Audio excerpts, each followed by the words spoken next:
안녕하세요. 저는 잠실에 거주하는 34살 여자예요. 이 나이에 혼자 사는 것도 나쁘지 않더라고요. 사실 제 나이면 결혼하고도 남을 나이라는 건 알고 있어요. 결혼 정년기라는 말도 있잖아요. 여자들이라면 공감하지 않을까요? 여자 나이 30살이 넘어가면 결혼을 생각해봐야 한다고 주변에서 결혼 얘기도 많이 들려오고 청첩장도 많이 받고 하니까 아무래도 결혼과 가까워질 수밖에 없더라고요. 저도 한번 결혼한 경력이 있는데요. 결혼을 경력이라고 해도 될진 모르겠는데 지금은 이혼했어요. 저도 주변에서 다들 결혼하니까 마음이 점점 조급해지기도 했어요. 그래서 했던 것도 없지 않아 있죠. 얼마 전에 제가 가지고 있던 똥차를 벤츠인 줄 알고 뺏어간 사람이 이제야 알았는지 연락이 왔었는데요. 정말 묵은 때를 벗긴 상쾌한 그 기분, 다들 아시죠? 제가 그 기분을 느꼈잖아요. 이걸 사람들에게 자랑하고 싶은데 같이 일하는 선배가 알려줘서 이렇게 많은 사람에게 제 이야기를 해보려 합니다. 안 그래도 팍팍한 사회에 웃을 일이 없다고 하던데 제 사연으로 여러분에게 웃음을 선사할 테니 끝까지 집중해서 들어주세요. 언제까지 울기만 할 거예요. 저 그렇게 한가한 사람 아니거든요. 잠깐만요. 언니, 저 언니한테 사과하려고 언니 부른 거예요. 남편도 제가 언니 만나러 온 줄 몰라요. 제가 생각이 짧았어요. 이래서 남의 손 탄 사람은 뺏는 게 아니라고 했는데 미안해요. 이제 와서 나한테 사과한다고 달라지는 건 아무것도 없을 텐데 이러는 이유가 뭐죠? 그쪽 남편이랑 이혼하고 싶어서 저한테 찾아왔어요? 정말 저한테 해결책이 있다고 생각한 거예요? 그냥 힘드니까 언니 생각이 났어요. 언니만이 제 마음을 이해해줄 수 있으니까요. 가끔 이렇게 만나서 제 사정만 들어주시면 안 될까요? 이렇게 부탁할게요. 이게 대체 무슨 상황인지 궁금하시죠? 저를 찾아와서 언니라고 친한 척하며 눈물 콧물 질질 짜고 사과하는 사람은 바로 제 남편과 바람난 상간녀랍니다. 상간녀가 본인이 먼저 저를 찾고 이렇게까지 사과하는 게 신기하다고요? 이 얘기를 하려면 남편과 결혼 생활하던 2년 전쯤으로 돌아가야겠네요. 제가 남편과 결혼했을 때 집안 공기가 묘하게 바뀌는 걸 나중에서야 알았는데요. 시어머니와 남편은 시아버지 앞에서는 꼼짝도 못하더라고요. 시댁의 기둥은 시부였죠. 어쩐지 시댁에 처음 인사하러 갔을 당시에 시모 눈빛은 제가 크게 마음에 안 드는 것 같은데 말과 행동은 사근사근하게 구니까 뭐가 진짜인지 헷갈렸었거든요. 그게 다 시부 앞이라 그랬던 거였더라고요. 아무튼 시모는 시부가 없는 시간에만 교묘하게 저를 괴롭혔어요. 예, 너 오늘 쉬는 날이라면서? 쉬는 날이면 째깍째깍 시댁에 와야지. 내가 이런 사소한 일까지 알려줘야 하니? 어쩜 이렇게 손이 많이 가는 애가 며느리로 왔는지 참. 저 양반은 그저 일하는 사람이라면 두 팔 벌려 환영하는 버릇 좀 고쳐야 해. 시어머니는 제게 시부욕을 스스럼 없이 하셨는데 처음 이런 얘기를 들었을 때 얼마나 당황했는지 몰라요. 얼른 시댁으로 오라고 불호령을 하시곤 전화를 끊으셨거든요. 시아버지는 숙박 사업을 하시는 분이라 일주일 내내 회사로 출근하셔서 시댁엔 거의 시모 혼자 있었죠. 남편은 시부 회사에서 일을 배우고 있었고요. 저는 호텔리어라 주로 휴무날이 주말이 아닌 평일이거든요. 그런데 시모가 절 부르는 날마다 제 휴무날인 게 이상하더라고요. 아들한테 물어보면 다 알려주니까. 행여나 너 나한테 거짓말할 생각 마라. 넌 내 손바닥 아니야. 네가 아무리 발버둥 쳐봐라 내 눈 밖에서 벗어날 수 있나. 가서 배고프니까 밥이나 좀 차려와. 난 맨날 네 시아비 아침 저녁 차리느라 낮엔 꼼짝도 하기 싫다. 어머님, 제가 집에서 쉬는 사람도 아니고 저도 일주일에 이틀 쉬는데 저도 쉬고 싶어요. 이럴 거면 제가 이모님이라도 불러드릴까요? 어젠 야간 근무여서 잠도 얼마 못 잤다고요. 이모님은 무슨, 그럴 돈 있으면 나한테나 줘봐라. 그리고 그런 사람 부르면 네 시아비가 가만히 있겠어? 무슨 돈으로 불렀냐부터 시작해서 잔소리란 잔소리는 다 알 텐데 그 잔소리를 네가 듣겠니? 내가 듣지. 넌 나이도 젊은 게 잠이 부족해서 되겠니? 운동 좀 해. 시모는 이렇게 시아버지가 없을 때면 저를 식모처럼 부려먹을 생각만 하고 사셨나 봐요. 본인 밥 차려오라는 건 애교 수준일 만큼 시어머니의 시집살이는 날이 갈수록 심해졌거든요. 하루는 비가 추적추적 내리는 날이었는데 날씨는 전혀 상관이 없어요. 시모는 또 저를 시댁으로 불렀죠. 마당에 잔디가 많은데 비가 오면 저 잔디들이 더 크고 튼튼하게 자랄 거 아니야. 난 쭈그리고 앉으면 무릎이 쑤시고 비 오니까 허리 아파서 못하겠으니 네가 나가서 잔디 좀 뽑아라. 네? 비 오는데 잔디를 어떻게 뽑아요? 그리고 아버님이 잔디 깎는 기계 사들인 걸로 알고 있는데 비 그치면 제가 기계로 다 깎을게요. 오늘은 날씨가 이래서 못해요. 저도 못한다고요. 젊은 애가 못하는 게 어딨어? 넌 회사에서도 상사가 일 시키면 못하겠다고 이러니? 네 시아비가 시킨 일이니까 잔말 말고 해. 안 해놓고 있다가 그 양반 퇴근하고 오면 또 나만 혼나잖아. 참, 기계로 밀면 얼마 못 가서 바로 자라니까 직접 네 손으로 하나하나 뿌리까지 확실히 뽑아야 한다. 시모는 자기가 해야 하는 일을 보란 듯이 저에게 시키고는 했어요. 그러면서 본인은 방에 들어가서 친구와 통화하는 건지 깔깔대는 목소리가 거실까지 들리길래 그 가증스러운 목소리에 열이 끝까지 받더군요. 비옷을 갖춰 입고 마당으로 나갔습니다. 시어머니가 마당 모퉁이에 작은 텃밭을 가꾸시거든요. 저는 속에서 끓어오르는 화를 참지 못하고 시모가 텃밭에 열심히 심어놓은 상추, 쪽파, 방울토마토 싹을 전부 다 뽑아서 텃밭을 흐트려 놓고는 몰래 집으로 돌아갔죠. 네, 간단히 말하면 시모 텃밭을 망쳐놓고 도망친 거예요. 왜 그런 말이 있잖아요. 잘하면 잘할수록 내가 할 일은 더 늘어나기 마련이라고. 시모가 딱 그런 부류인 것 같길래 더는 나한테 일 시키지 말라고 제대로 알려줬네요. 집에 가서 샤워를 마치고 낮잠까지 자고 일어났는데요. 눈을 뜨자마자 전화가 울리길래 봤더니 시모더라고요. 창밖을 보니 비가 그쳐 있길래 상쾌하게 전화를 받았습니다. 네, 어머님. 너 미쳤어? 잔디만 뽑으랬더니 내 텃밭에 심은 소중한 우리 애들은 왜 뽑아놓고 지랄이야? 당장 우리 애들 살려내. 내가 힘들게 싹트게 한 내 새끼들 살려놓지 못해? 어머, 제가 그랬나요? 참, 이제야 생각난 건데 제가 식물엔 취약해서 잔디가 어떻게 생겼는지 잘 모르거든요.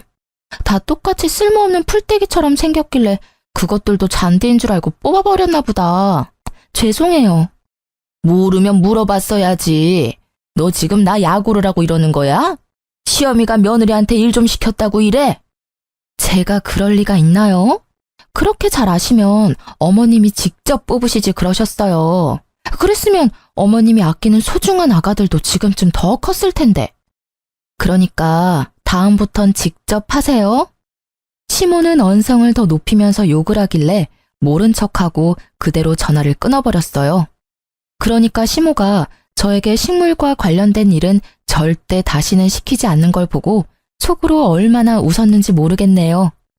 제가 또 무슨 실수를 할지 모르는 두려움에 한숨만 푹푹 쉬면서 본인이 하시는데 마음 같아선 동영상으로 남겨놓고 우울할 때마다 보고 싶더라니까요. 그 후로 조용할 줄 알았는데 어버이날에 정말로 일이 터지고 말았습니다. 어버이날에 제가 또 휴무여서 남편은 회사 출근하고 저 혼자 시댁에 일찍 갔는데요. 내가 요즘 피부가 푸석푸석하고 윤기가 없는 게 얼굴에 팩을 좀 해야겠어. 네, 그러세요. 그런데 집에 팩이 없는데 넌 젊으니까 피부 관리하는데 잘 알 거 아니야. 시모 말을 듣고 이번엔 나더러 팩을 사와 달라고 심부름까지 시키는구나 하는 생각이 들더군요. 제가 움직이지도 않고 주방에서 설거지를 하고 있자 시모는 포기하지 않고 옆에서 신경 쓰이게 팩해야 한다고 징징대길래 짜증이 나서 고무장갑을 던지듯이 싱크대에 올려놓고 팩 사러 나갔다 온다고 했는데요. 예, 지금 뭐 하는 거니? 난 화장품 가게에 파는 화장품은 뭐가 들었는지 믿을 수가 없어. 아무리 좋은 성분이 들어갔다고 해도 내 피부가 워낙 예민해서 함부로 못 쓰거든? 네? 그래서요? 그래서는 뭐가 그래서야. 네가 직접 만들어서 해줘야지. 수제 팩 알지? 요즘 집에서 다들 건강한 재료만 가지고 직접 만들어서 팩하니까 피부가 반질반질하더라고. 난 방에 가서 좀 누워있을 테니 얼른 만들어서 가지고 와라. 다시 생각해도 저때 시모가 얼마나 얄미운지. 팩을 만들어서 시모에게 가져가는 동안 입에서 욕이 끊이질 않았죠. 대체 뭘로 팩을 만들어야 하는지 머리가 새하했거든요. 그러다 냉장고를 열어보니까 오이가 눈에 보이대요. 오이 팩은 집에서도 많이 하니까 오이를 써야겠다 했는데요. 오이가 흐물흐물한 게 상태가 영 좋아 보이진 않았어요. 하지만 오이를 입에 넣을 게 아니잖아요. 어차피 먹는 게 아니니까 오이를 믹서기에 갈아서 시모 얼굴에 얹어줬더니 좋아하더라고요. 그때 거실에 있는 전화기가 울렸고 시모가 벨소리 시끄럽다며 얼른 나가서 전화나 받으라고 하더군요. 받았더니 시아버지였어요. 나 오늘 일찍 집에 들어가니까 일찍 저녁 먹자고. 내 말 들었어? 왜 대답이 없어? 아버님, 저예요, 미선이요. 제 목소리에 시아버지도 한참 말이 없으셔서 전화를 끊어야 하나 시모를 불러야 하나 고민하고 있는데 다시 들리는 시아버지 목소리에 마른 침을 삼키며 집중했어요. 1시간 내로 집에 들어갈 테니 가지 말고 기다리고 있어라. 오랜만에 같이 저녁이나 먹자꾸나. 방에 돌아가서 팩을 해주며 시모에게 조금 전 통화 내역을 알려주려는데 제 말을 들으려고 하지 않더군요. 그저 자기 얘기 좀 들어보라면서 제 말을 자꾸 끊길래 저도 시부가 온다고 말하지 않았죠. 시모가 팩한 지 1시간 가까이 지났을까요? 갑자기 시어머니가 화를 내더라고요. 너 때문에 이게 뭐야? 내 피부 좀 봐. 팩하다가 따가운 게 도저히 못 참겠어서 거울을 봤는데 내 피부 대체 왜 이러니? 너 나한테 무슨 짓을 한 거야? 여기 뾰루지까지 올라왔잖아. 에이! 시모는 발악을 하더니 손에 들고 있는 축축한 오이팩 시트를 제 옷에 집어 던지기까지 했어요. 저도 열이 받아서 한마디 하려는 순간 시부가 등장하는 바람에 계획을 바꾸기로 했습니다. 시모 목소리가 워낙 커서 그랬는지 시모는 시부가 들어오는 소리를 못 들었나 봐요.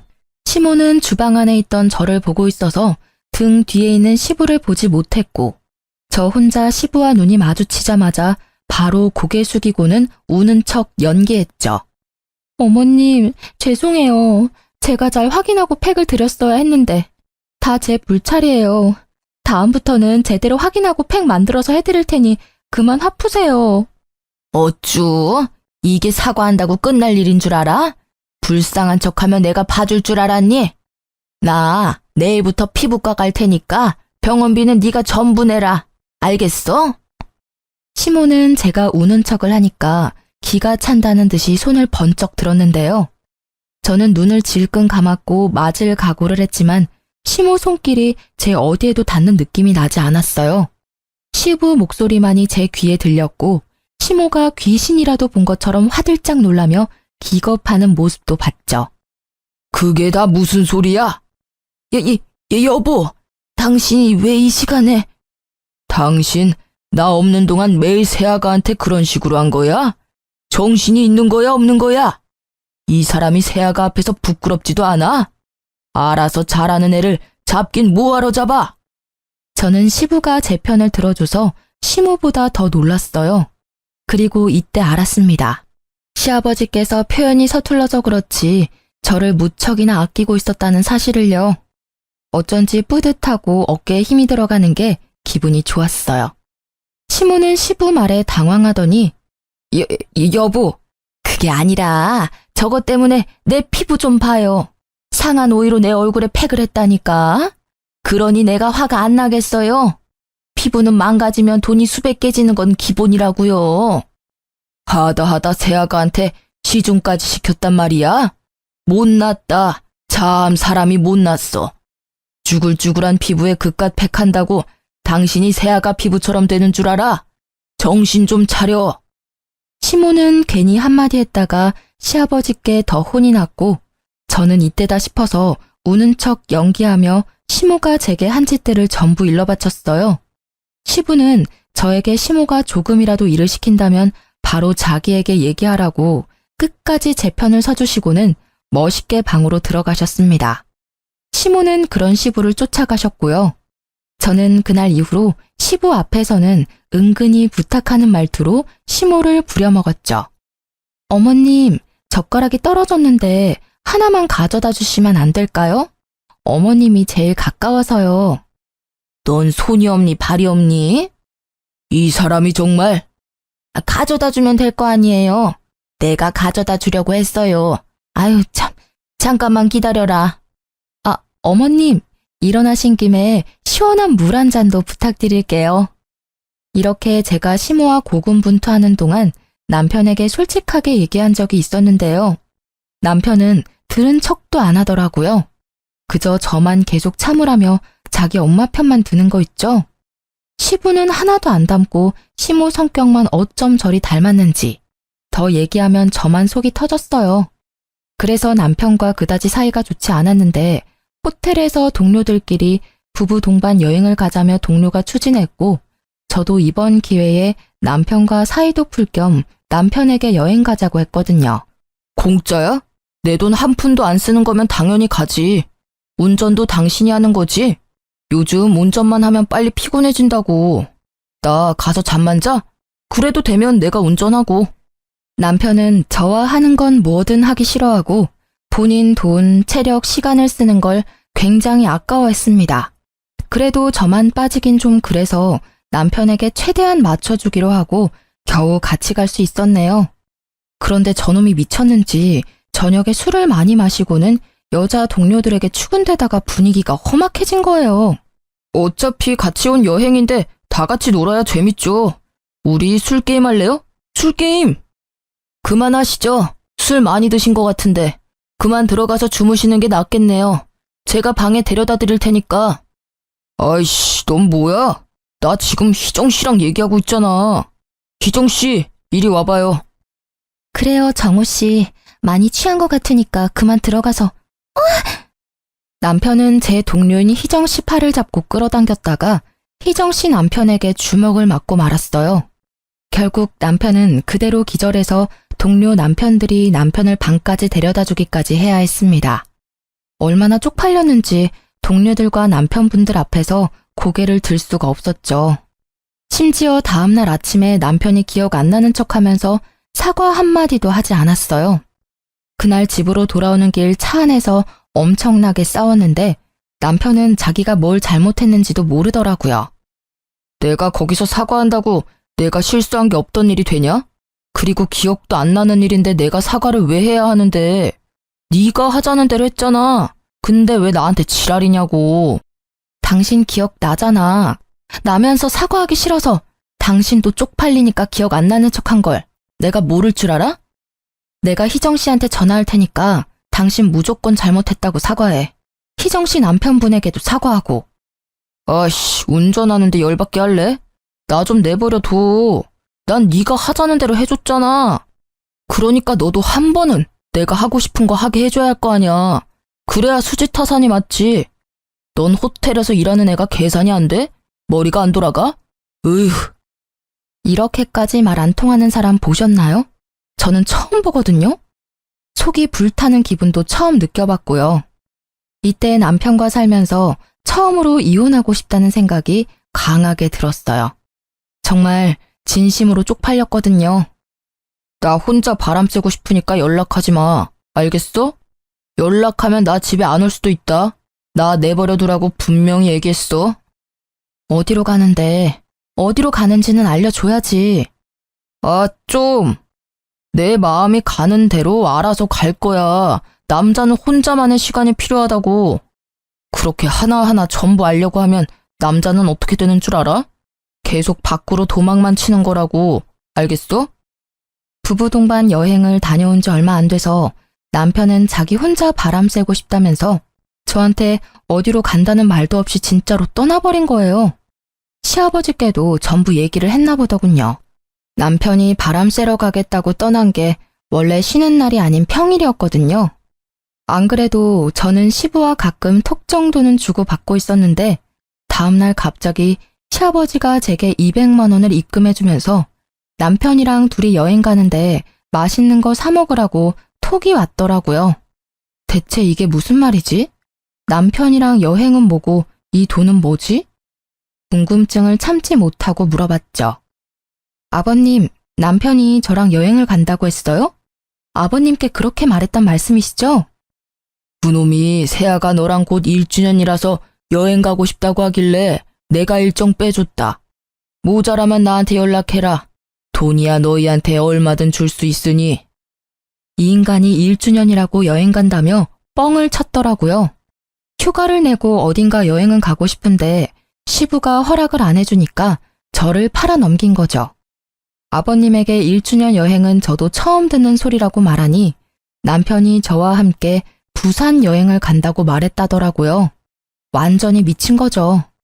저는 그놈 잡으려고 일부러 직장에 연차까지 내고 자차 타고 부산으로 내려왔어요. 장장 5시간 운전을 분노의 질주를 하며 달려왔죠. 그런데 무작정 온 거라 어디서 어떻게 찾아야 할지 막막하더라고요. 그때 머릿속에 번뜩 떠오른 게 있었습니다. 예전 남편의 휴대폰을 훔쳐보다가 숙소 예약하는 어플을 몰래 들어가 봤는데 결혼 전에 남편이 예약했던 호텔 내역들이 쭉 있었죠. 신기하게 한 군데만 주구장창 예약했더라고요. 설마 하고 그 이름을 검색해서 밤늦게 무작정 찾아갔어요. 같은 이름의 다른 호텔이면 어떡하나, 여기에도 이놈이 없으면 어떡하지? 별별 생각을 하던 중에 주차장을 들어가는데 남편 놈 차를 한눈에 발견했습니다. 호텔에 남편 이름을 말하며 어느 호실에 묵었는지 알 수 있냐 물었더니 개인정보라 알려줄 수 없다더군요. 하는 수 없이 로비에서 30분 넘게 죽치고 앉아 있었죠. 밖에서 익숙한 얼굴이 여자와 팔짱을 끼고 걸어 들어왔죠. 네, 저도 처음엔 잘못 본 줄 알았는데 빠르게 현실을 인정하고 재빨리 휴대폰을 들어 몰래 사진을 몇 장 찍었네요. 그리고 모자를 푹 눌러쓰곤 두 연놈들이 탄 엘리베이터를 급히 탔습니다. 저도 이때 무슨 생각으로 이랬나 몰라요. 그놈들 당당히 7층을 누르길래 전 10층을 눌러놓고 모르는 척 기다렸다가 그들이 내리고 슬그머니 뒤를 밟았어요. 저들이 호실 문을 닫으려는 찰나에 재빨리 발을 끼워놓고는 모자를 던지고 말했죠. 야, 이 미친 새끼야. 넌 네 아버지까지 속이고 부산에 와서 딴 년이랑 뒹굴고 있냐? 너 진짜 겁대가리를 상실했구나. 혼자 바람 쐬러 간다더니 둘이 한 몸이 된다는 말이었어? 저는 바로 남편 머리채를 잡았고 상간녀는 누구냐며 소리를 지르며 절 떼어내려길래 발로 차버렸어요. 남편 머리털을 다 뽑을 기세로 머리채를 잡고 놓아주지 않았습니다. 눈에 뵈는 게 없는 사람이 짐승과 비슷해진다는 걸 톡톡히 보여주고는 제 풀에 지쳐 남편과 상간녀를 놓아주었네요.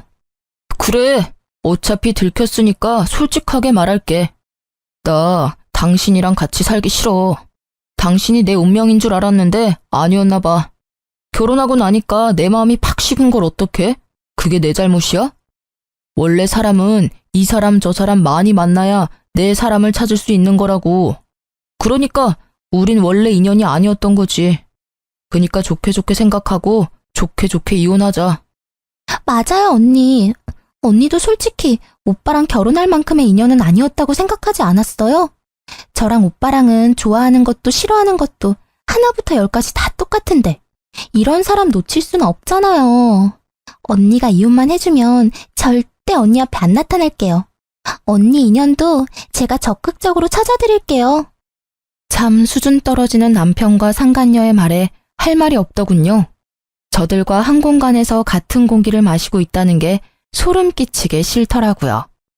끼리끼리 잘 만났네.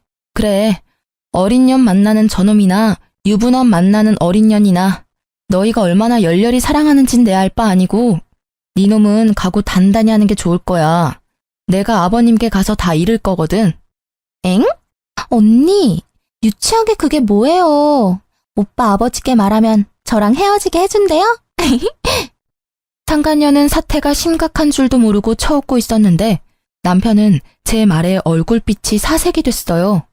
그러면서 제 발 아래 넙죽 엎드리면서 제발 아버지께는 성격 차이로 이혼한다고 말해달라 빌기 시작했죠. 상간녀가 남편에게 왜 그러냐고 모양 빠지니까 그만하라고 속닥대는데 남편이 상간녀의 입을 막기 시작했죠. 어쨌든 저는 증거도 수집했고 현장을 적발했으니 이제 남은 건 시부에게 말하는 일만 남았어요. 남편은 다음날 상간녀를 버리고 나왔는지 출근을 했더라고요. 그럼 뭐 하나요? 저는 이미 실시간으로 시부에게 사진을 전달해드렸는걸요. 시부는 당연 남편 얼굴을 보자마자 풀스윙으로 뺨을 날렸고 제가 왔을 땐 뺨이 보기 좋게 퉁퉁 부어있더라고요. 네 놈이 감히 새아가를 두고 나한테 거짓말까지 하면서 딴 여자를 만나고 다녔단 말이야? 내 회사에 망신을 주려고 작정을 했구나. 저런 썩을 놈, 지 엄마랑 똑같아서 모자라고 한심한 놈. 내가 널 봐주고 참아준 건 새아가 때문이란 걸 몰랐던 모양이구나. 더는 못 보고 있겠다. 난 더는 널 내 아들이라고 생각하지 않고 평생 너한테 경제적인 지원은 끊겠으니 그딴 식으로 굴 거면 너 알아서 살아. 시부는 남편이 변명할 기회도 주지 않고 막말도 서슴지 않으셨어요. 화가 나니까 정말 무섭더라고요. 왜 시모와 남편이 시부 앞에서 그동안 찍소리도 못했는지 알게 된 날이라고나 할까요? 남편은 시부 바짓가랑이를 붙잡고 애원했어요. 아버지, 그건 안 돼요. 그래도 제가 아버지 아들인데 경제적 지원을 끊겠다뇨. 제가 뭘 그렇게 잘못했다고 그러세요? 전 사랑하는 사람을 만났을 뿐인데 그게 이렇게까지 할 일이라고요?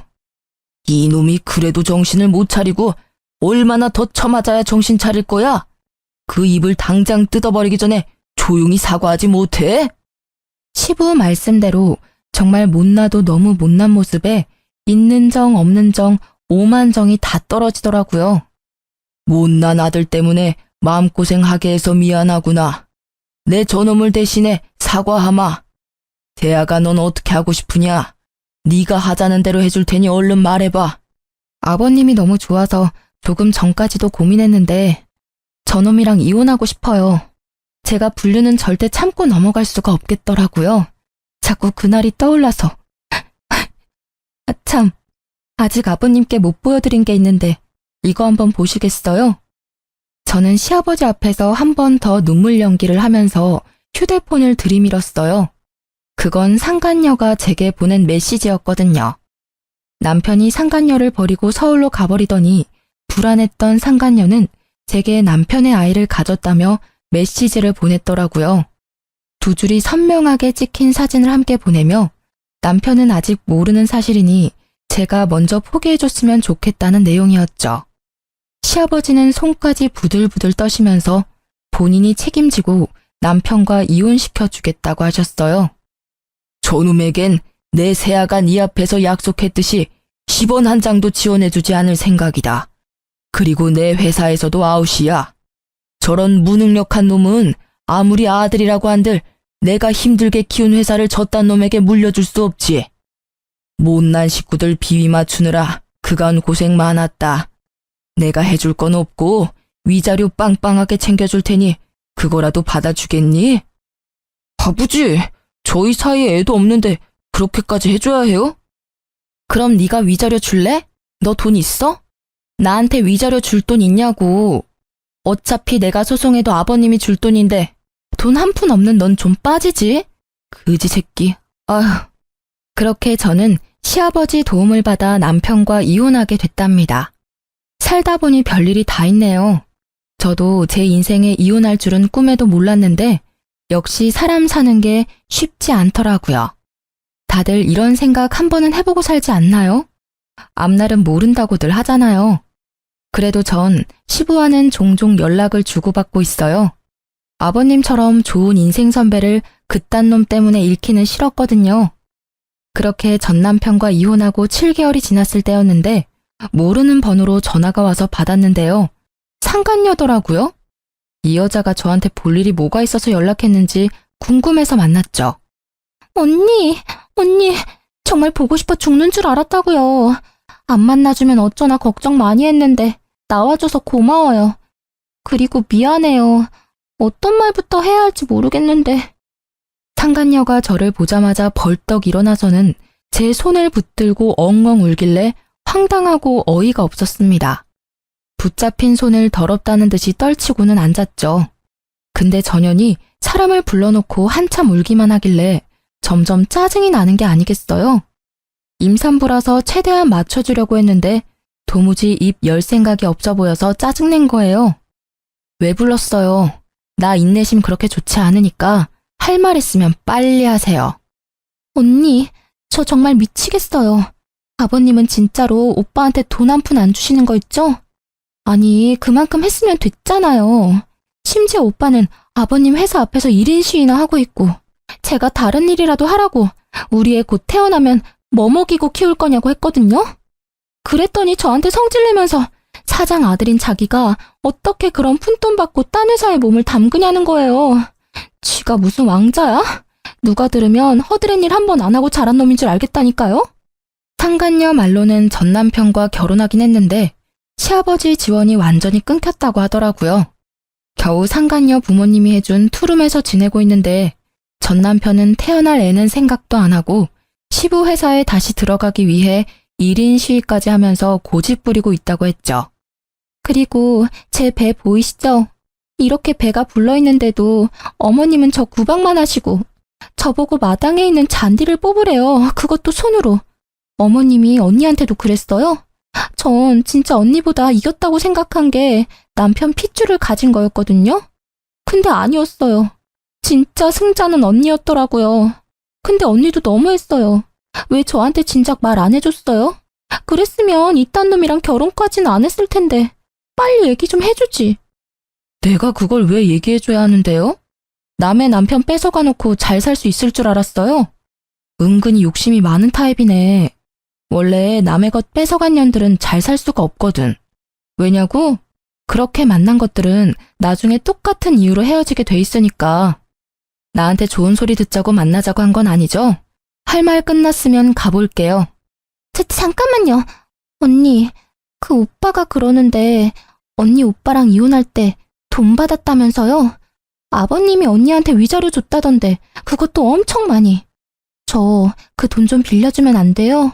곧 우리 아기 태어날 텐데 돈이 없어서 그래요. 언니는 저 이해하니까 빌려주실 거죠? 이게 목적이었어요. 앞에 신세 한타는 미끼였고 최대한 불쌍한 척해서 저한테 돈을 뜯어낼 심산이었나 봐요. 하지만 제가 옛날에 저겠어요? 당연히 거절하려고 했는데 마침 시원한 커피가 나왔길래 직원이 돌아서기도 전에 그 커피를 친절하게 받아서 상간녀 얼굴에 냅다 뿌려버렸습니다. 직원이 깜짝 놀라더군요. 바람 피운 주제에 이혼해달라고 애원해서 해줬더니 이제는 뭐가 억울해서 내 앞에서 그렇게 서럽게 우는 거지? 야, 태어날 애가 너 따위 년처럼 살길 바라지 않으면 지금부터 정신 차리고 똑바로 행동해. 그리고 아버님이 주신 위자료 그거? 그 돈은 네 년이랑 네 남편 놈이 무능해서 아버님이 대신 갚아준 돈이니까 눈독 들이지 마. 알겠니? 이게 대체 무슨 짓이야? 뱃속에 애가 있다고. 너 미쳤어? 끝까지 이기적이네. 난 너 같은 년 보고 싶지 않고 하소연 들어주고 싶지도 않았어. 그러니까 나한테 다시는 연락하지 말고 다시는 호텔 앞으로 찾아오지도 마. 또 찾아온다면 덜 힘들다고 생각하고 니년 식구들에게 자꾸 날 찾아온다고 얘기할 테니까. 몸도 마음도 더 힘들어지면 그땐 날 찾을 기운도 없지 않겠어? 야, 이 미친년아. 으이, 나한테 남편 뺏긴 주제에 어디서 잘난 척이야? 내가 너한테 진짜 미안해서 사과한 줄 알아? 돈 받으면 너 같은 건 상종도 안 하려고 그랬다고. 남편 뺏겨서 아직도 나한테 자격지심이라도 남아서 이래? 너 설마 아직도 우리 오빠 좋아하니? 저는 상간녀 말에 참지 못하고 뺨을 날렸어요. 맞을 만한 말만 골라서 하는 것도 재주라면 재주라고 해줘야겠죠? 내가 그딴 똥차를 뭐하러 아직도 좋아하겠어?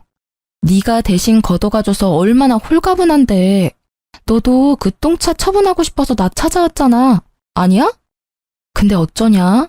너도 똥차라서 벤츠는 절대 못 만날 텐데. 너도 네 오빠랑 잘 맞는다고 좋아했으니까 평생 둘이 오래오래 행복하게 살아. 그러고는 자리에서 일어나 제 커피값만 계산하고는 카페에서 나왔습니다. 직원분도 얼떨떨해서는 제가 커피를 쏟아서 의자를 훼손한 값까지 건네니까 처음엔 거절하길래 손에 쥐어주고 나왔네요. 마지막에 본 상간녀의 허탈한 표정은 아직도 잊히지 않아요. 정말 속이 뻥 뚫리는 기분이었거든요. 저는 여전히 호텔에서 근무하고 있어요. 돈 많은 시부가 제게 위자료로 3억을 주셨고 소형 아파트를 매매했습니다. 아, 세를 받는 돈은 제가 쓰는 건 아니고 친정 부모님께 전부 용돈으로 보내고 있어요. 그러고 보니 제가 친정 부모님 얘기를 너무 안 한 것 같네요. 실은 제가 글을 쓰게 된 건 친정 부모님 때문이 커요. 친정 부모님이 아직도 제가 전 남편과 이혼한 사유가 불륜 때문인 줄 모르시거든요. 일부러 말을 안 했어요. 말을 못하기도 했고요. 혹시 제 사연을 듣는 청취자분들 중에 부모님 입장이신 분들이 있다면 알려주셨으면 좋겠어요. 자식이 이혼했는데 알고 보니 그 이유가 불륜이었다고 한다면 어떤 감정일지 말이에요. 저는 부모님께서 쓰러지실까봐 걱정되는 마음에 저도 모르게 진실을 말하기 어려웠거든요. 저의 작은 배려가 혹시 부모님께는 상처가 되진 않았을지, 실망하는 건 아닐지 걱정도 되네요. 고로 이번 기회로 라디오에 사연을 보내면서 친정 부모님께도 솔직하게 말해보려고 해요. 그러니 여러분이 저에게 용기를 북돋아 주셨으면 좋겠어요. 전 남편과 시모 욕도 많이 해주시면 좋고요. 그래도 그들에게 모든 대가는 받았다고 생각하니까 친정 부모님도 제가 거짓말한 걸 용서해 주시겠죠? 저는 전 시부와 종종 연락하면서 저 파렴치한 사람들이 언제까지 벌을 받는지 멀리서도 지켜보려고 합니다. 남의 것을 탐낸 자들의 최후가 어떨지 궁금하니까 그 최후가 하루빨리 오길 바라며 전 사연을 마치도록 할게요. 다들 좋은 하루 보내시고 좋은 인연들과 행복한 날 보내시길 바랄게요. 감사합니다.